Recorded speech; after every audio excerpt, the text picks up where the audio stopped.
đây một phần nó cái này thấy nó mình chung cái này bài thôi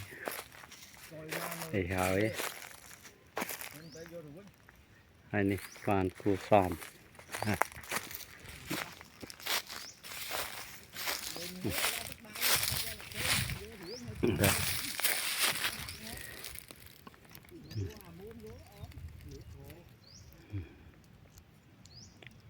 đã sạch cờ mùi lắm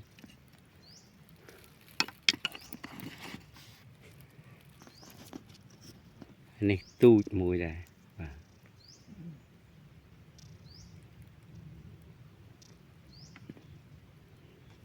này đã sạch đấy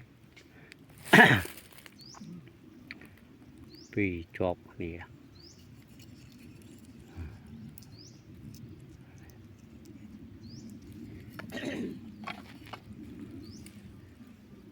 hình này hành mồi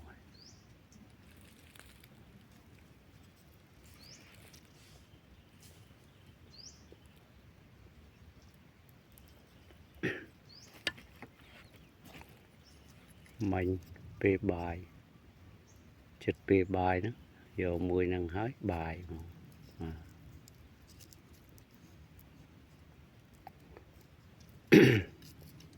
Nếp bấy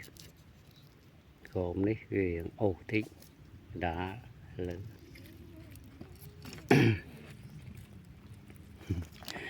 anh đi nhọ nhọ bàn này mùi anh này anh ấy cắt vô ta anh ấy muối bán ơi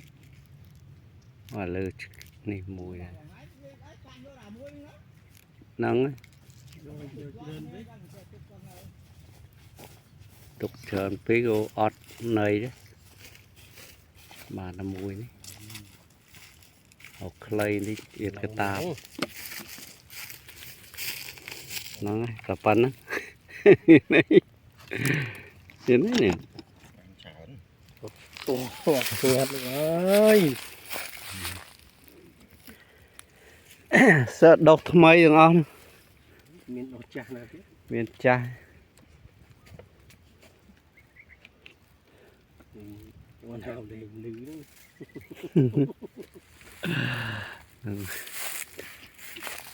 bài ấy mặt rất tầng của phụ cò ấy nhưng con hào để nữ trong khối kia nó cũng ngắn nha chiết